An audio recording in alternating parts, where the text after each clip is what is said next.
eBay. So let's get started. How to pay with Afterpay on eBay. For this purpose, just go to Google and search for eBay. By clicking on the first option that says www.ebay.com, you will be redirected to their homepage. Now log into your account and you can see all the products here. Select any product you want to buy. For example, I want to buy this iPhone, so I will click on it. It will redirect me to this page. So now I will tap on the option that says buy it now. Now I will choose the color and quantity of the product I want to buy. After that, I will sign in to checkout, and if you do not want to sign in, you can check out as a guest.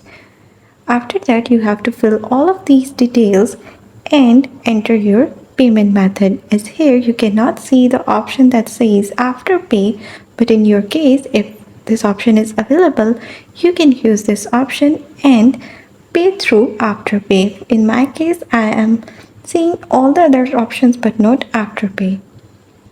Or you can pay through your Afterpay debit card that looks like this. That's all. That's how you can pay with Afterpay on eBay.